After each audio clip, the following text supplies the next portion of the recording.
देश भर में पेपर लीक के मामलों में सरकार घिरती नजर आ रही है। यही कारण है कि सरकार अब एक्शन मोड में भी आ गई है। इसी वजह से उसने 21 जून की बीती रात ही एंटी पेपर लीक 2024 कानून पारित कर दिया है। इसका नोटिफिकेशन भी जारी कर दिया गया है। ऐसे में सवाल यह है कि आखिर ये एंटी पेपर लीक कानून 2024 है क्या और इसके प्रावधान क्या हैं? आज इस वीडियो में विस्तार से इसी पर बात होगी। नमस्कार, मेरा नाम है उत्कर्ष और आप देखना शुरू कर चुके हैं lalluram.com।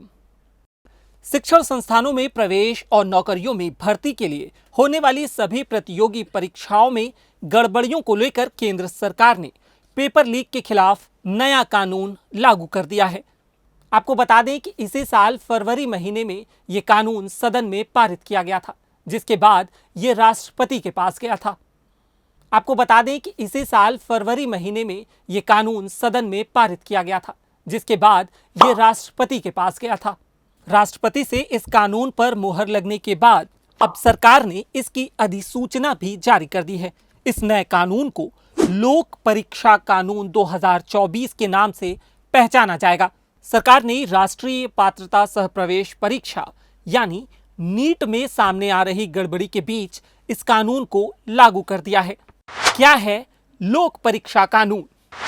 लोक परीक्षा कानून में पेपर लीक से लेकर डमी कैंडिडेट बिठाने को लेकर भी सजा का प्रावधान है। इस कानून के मुताबिक पेपर लीक मामले में दोषी पाए जाने के बाद व्यक्ति को 10 साल की सजा और 1 करोड़ रुपए का जुर्माना लगाया जाएगा। दूसरे कैंडिडेट के स्थान पर परीक्षा देने के मामले में दोषी पाए जाने पर अपराधी को 3 से 5 साल की जेल होगी और 10 लाख का जुर्माना लगाया जाएगा। अगर परीक्षा में गड़बड़ी मामले में किसी संस्थान का नाम सामने आता है तो उस संस्थान से परीक्षा का पूरा खर्चा वसूला जाएगा और साथ ही संस्थान की संपत्ति भी कुर्क की जा सकती है। प्रतियोगी परीक्षाओं में शामिल परीक्षार्थी या उम्मीदवारों को इस कानून के दायरे में शामिल नहीं किया गया है और उन पर कोई कार्रवाई का प्रावधान नहीं है। संसद में बिल पेश करते हुए केंद्रीय मंत्री जितेंद्र सिंह ने एंटी पेपर लीक कानून का मकसद सभी सार्वजनिक परीक्षाओं में पारदर्शिता लाना और धांधली करके युवाओं के भविष्य से खिलवाड़ करने वालों को रोकना बताया था। इसका परिणाम किसको भुगतना पड़ता है? बहुत से योग्य बच्चे जो मेहनत के साथ, तैयारी के साथ, माता पिता के हार्ड अर्न्ड पैसे के साथ तैयारी करके परीक्षा देने जाते हैं, उनके साथ नाइंसाफ़ी हो जाती है। और ये चंद एक लोग जिन्होंने अपना ये धंधा और पेशा बनाया है, ये उन बच्चों की किस्मत से खिलवाड़ करते हैं, उनके भविष्य से खिलवाड़ करते हैं। क्या हम नहीं चाहते कि हमारे बच्चों को, आपके बच्चों को, आपके बच्चों को, आपके बच्चों को, आपके बच्चों को इस तरह की परिस्थिति से बचाया जाए?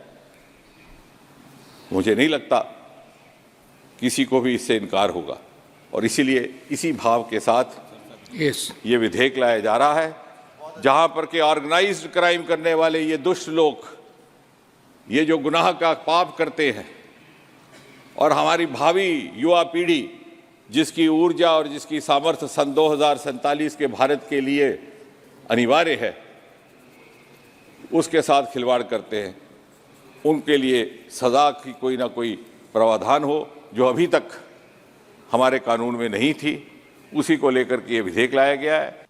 एंटी पेपर लीक कानून के दायरे में वे सभी प्रतियोगी परीक्षाएं शामिल हैं जिनका आयोजन सार्वजनिक परीक्षा निकाय करते हैं।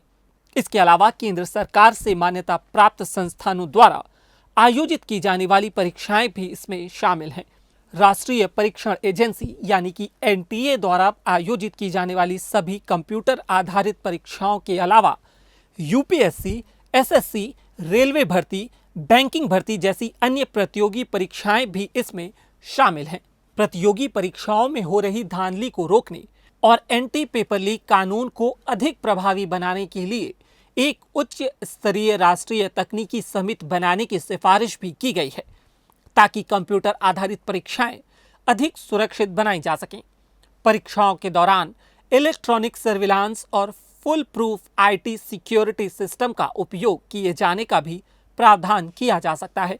उम्मीद तो यही की जा सकती है कि इस कानून के आने के बाद देश में पेपर लीक होने के मामलों में गिरावट आएगी।